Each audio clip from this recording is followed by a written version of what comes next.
Hello guys, how's it going? My name is Dalaran and Shadowlands has been here for 1 week. Time flies by when you're having fun and I've been enjoying Shadowlands tremendously. One of the things that I like about Shadowlands is being able to play my main and start gearing them up and playing with all the new systems. One of the new systems with this expansion is the system of conduits. And in this video I want to go over some of the conduits rogues might find useful when you're doing some world quests, or you're thinking which dungeon should you do next, which bosses should you focus on in the future. I want to give you guys some of the conduits that are going to be best in the early sims we have for Assassination, Subtlety, as well as Outlaw, no matter what spec and no matter what covenant you end up playing. So these are going to be the conduits you might want to look out forward in the future as the seasonal stuff opens up, in order to progress your character forward, which conduits are looking really good. I guess one thing I should add before we really dive into the video is the conduits are for the most part self-explanatory, and it kind of makes sense as to why they would be good. I am mostly basing this information off of the sims we have right now. The early sims are going to change and adjust as the expansion goes on, as we get more secondary stats, and it's going to be interesting how that's going to work out with diminishing returns on those secondary stats. It's possible that all these conduits at some point might be insanely good in a variety of different situations. So if I forget to mention a certain conduit being best in slot, and maybe a couple tiers after this video is out, those conduits become insanely good, that's just the name of the beast, and I'll try to make an updated video at a later time if I need to on what are really good conduits for maybe certain specific builds. We're going to start this video off with Assassination Rogue, and I think one of the best conduits you can look forward to as Assassination that's a good hit-all conduit is going to be Lethal Poisons. It simply increases the damage of your instant poison by 10%, stacking up to higher ranks the higher of item level you get for this conduit.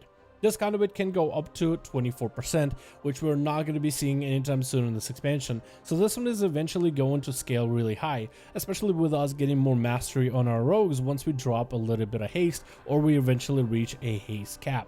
So this conduit is good for AoE and single target. It's also good for PvP. I mean, more poison damage is always good. So being able to spread AoE, being able to dumpster damage into the boss, this conduit is always going to stay relevant.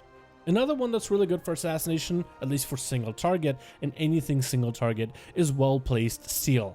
This one has gotten through quite a few changes back in the beta, and it's gotten into its masterpiece version. Shiv increases your nature damage done against the target by additional percentage, the lowest being 10. And this one can scale eventually towards the end expansion towards 24.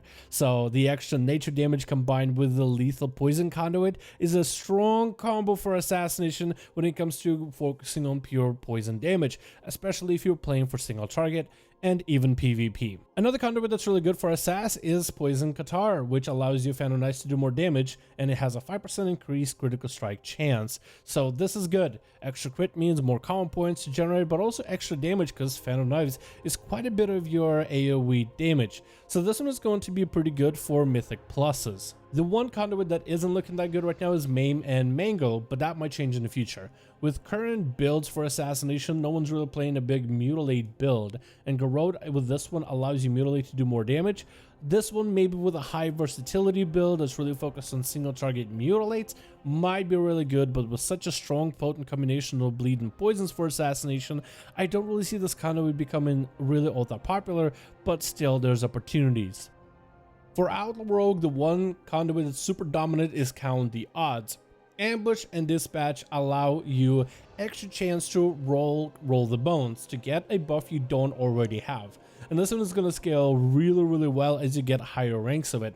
This one is really strong because the more buffs you have as Outlaw, the more damage you tend to put out. So this one is basically a no-brainer. I very much doubt that this conduit is going to be bad anytime soon unless Blizzard ends up nerfing it, which is always a possibility going forward into future tiers.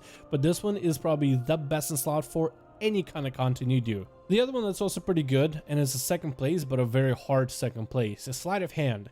Roll the Bones has a higher chance to grant additional matches, which is good. That means it changes your percentages of rolling a 1 buff, 2 buff, or a 5 buff to be a little bit more favorable away from the one solo buff playstyle, which is a good change, but on its own this conduit is kind of hit or miss. I guess it can work in certain situations, and I used to play with it a little bit before I got my count the odds, which I'm still trying to get a higher rank of, but even a lower rank count the odds is just better than sleight of hand. Then there is Triple Threat, which used to be good back in the beta, but right now it doesn't really see a lot of play. This one could be really good maybe with a high versatility build focused on Sinister Strikes, potentially for PvP to slice and dice your enemy apart, but as of right now it's not really looking that great, but could change in the future. Definitely don't be sleeping on this Conduit. Then for Outlaw Rogues we have ourselves Ambidextry. This one used to be really good back in the beta, when it gave you a much higher percentage chance for your mastery to proc. Since then, they've nerfed it quite heavily, so you can never really achieve same numbers. It doesn't even seem that strong in AoE or single target. I think if you want to skip this one, I think it'll be fine. It doesn't seem like this one is going to scale really all that well, unless Blizzard does some buffs. Then we have some sub-rogue conduits, and the one that I see a lot of is Planned Execution. Increases your critical strike chance during Symbols of Death. So this one can scale pretty high, and with a higher crit build or maybe even a lower crit build, the ability of Symbols of Death gives you natural crit, which is good for single target and is good for AoE. This one is pretty good, mostly in the PvE scenario for subtlety, but this is the one that I've seen in a lot of sims. Then we also have Stiletto Staccato. This one is also looking like a popular one with a lot of the sims right now. It also allows your Shadow Techniques to reduce the cooldown of your Shadow Blades by 1 second, and this can scale up. The ranks for this one are weird because they only go up by a little bit, from 1 second to 1.1 seconds to 1.2, all the way up to 2.4. But Shadow Techniques triggers quite a lot, especially with Sliciness returning in this expansion.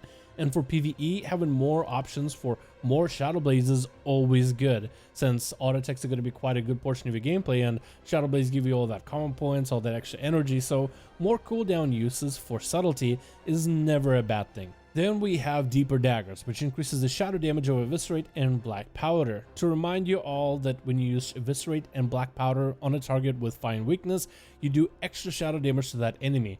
This one starts you at 8% and ends up being actually really strong down the line. Particularly good for sub-rogues when it comes to AoE damage, but also really good for sub-rogues in PvP, as this one will scale with your mastery because it scales off of the damage of your Eviscerate. Simply doing more shadow damage is never a bad thing. This one is something you definitely want to pick up. Finally, we have Perforated Veins, and this one isn't bad, but it's not good by any measure. First of all, it's really interesting because Shadow Strike increases the damage of an X Backstab or Gloomblade if you talent into it, and this one stacks up to 6 times.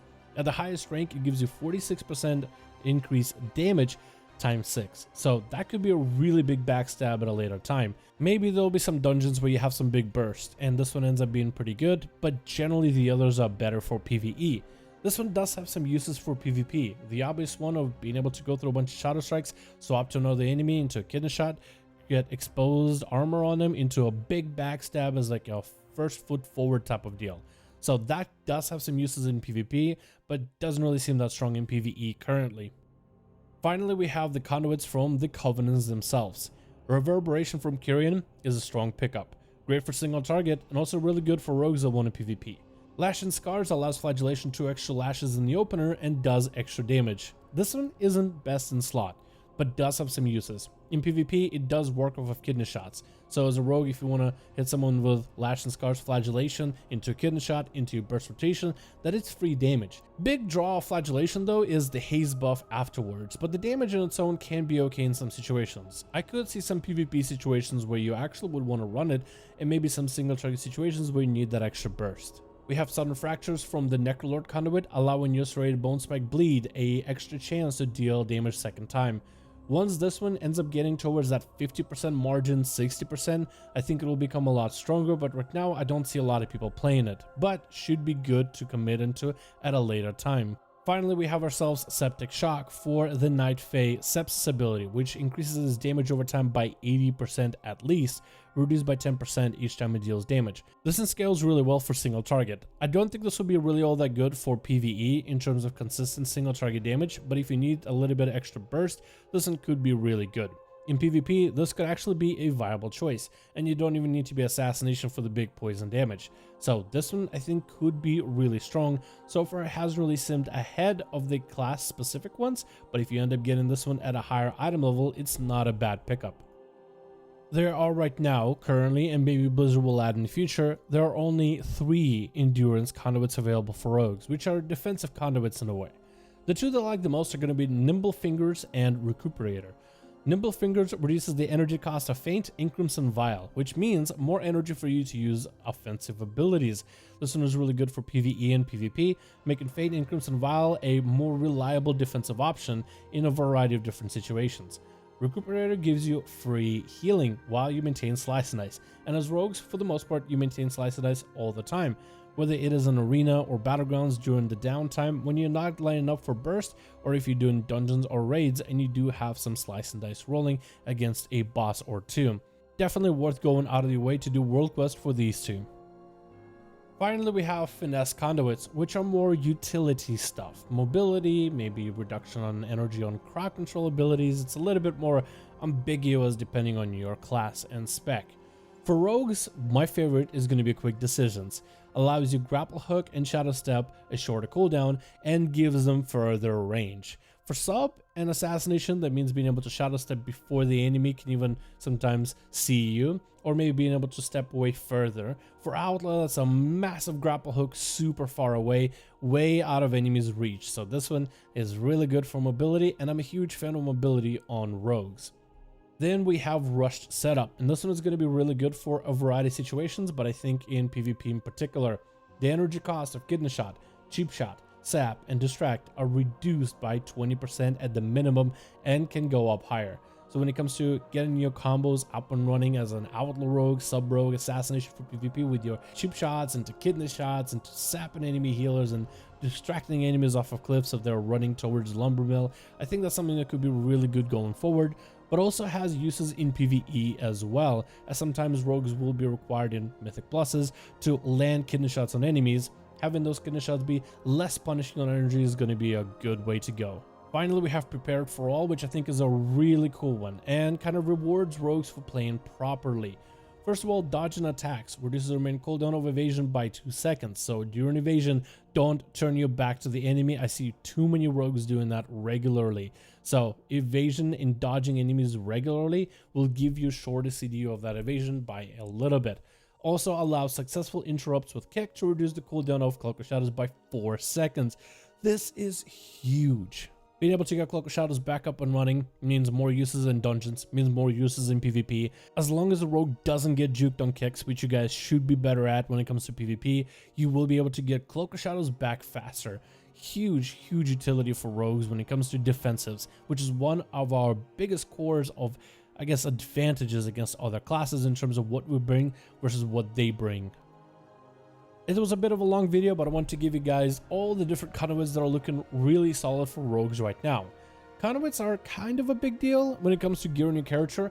I'd still say gear in general is going to be the biggest modifier to make your character do better, but looking out for those conduits that are going to be best for your character is something that you should keep a keen eye out for. But anyway, guys, thank you all so much for watching this video. Hopefully you find it helpful. Let me know your thoughts in the comments below, and I'll see all of you guys in another video.